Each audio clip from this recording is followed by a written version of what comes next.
I think IBS is a key factor in making that decision of, hey, do I take advantage of these changes, or do I just kind of sit back and say, you know what, the new veterans, the new claims for GERD and IBS, y'all have fun with that. I'm going to chill in the back seat. And that's really the question at hand. And IBS plays a critical role for that decision for your GERD, right? So IBS can be rated currently right now, it's 10 and 30%. It's abdominal cramps, diarrhea, and constipation. Those are basically the three main symptoms. With the changes that are effective May 19th, we're going to see a 10, 20, and 30% rating for IBS, which is good. Okay. And they were also roped together. So now that they're separate, let's talk about, okay, well, how do I know to take advantage of this or sit back? And it really boils down into there's three different situations I kind of frame this in. The first situation, and I'm definitely interested in hearing your thoughts on this, Jason. I think most veterans will fall into this when there is a rating change. First, I know we're going to get a billion questions. You're protected. The VA is not going to change your rating automatically. They're not going to wait a year and change your rating. It's not going to happen. Okay. Unless you have material evidence showing the improvement and the condition is not static and there's all those other re-examination stuff, it's not going to happen. So the answer is no.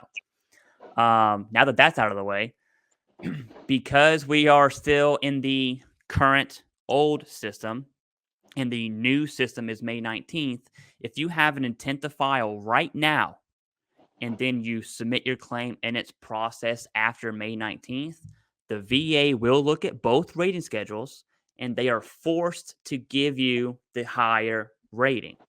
So if you're in this boat of, you know what, I'm watching this because I'm on top of my game.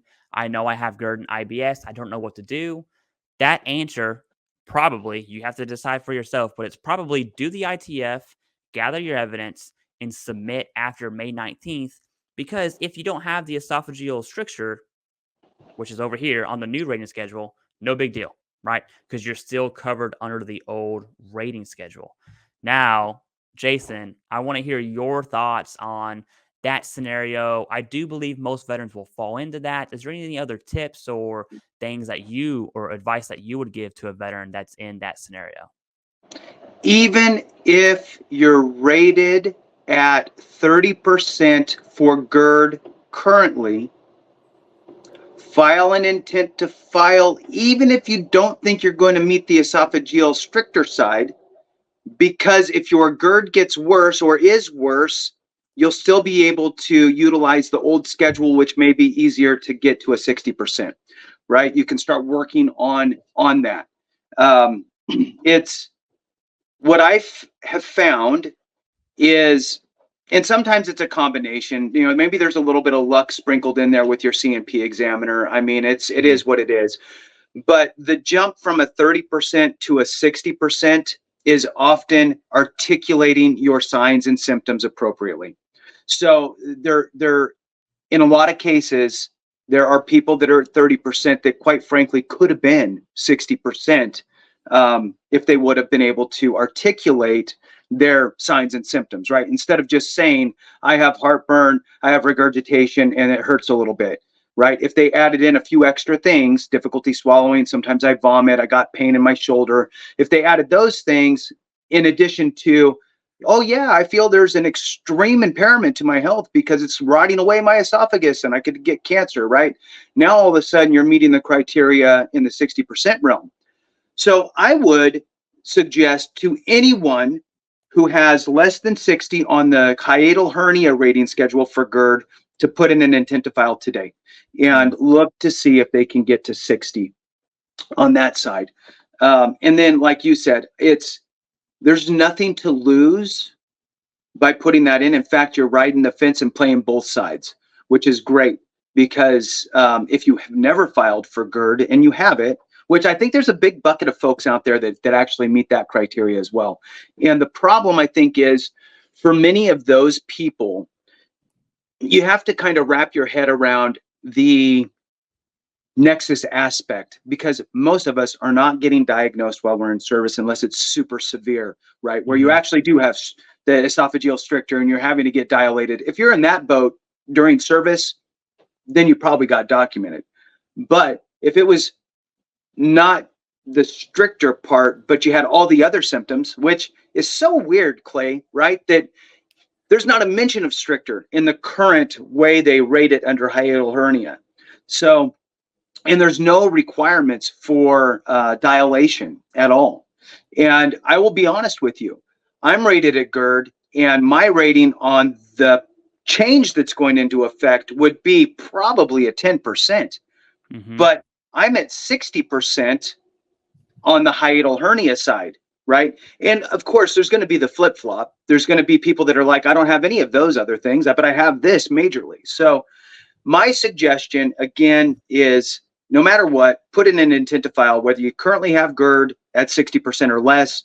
And if you've never filed for GERD, put in that intent to file so you can ride the fence, play both sides, utilizing either or. So what Clay's saying is that if you rate a 10% on the new way and you rate 30% on the old way, they got to give you the 30%. And now you're stuck in that rating schedule for if they were to re-examine you, which oftentimes they will put a re-examination for GERD out 3 or 4 months or 3 or 4 years or so.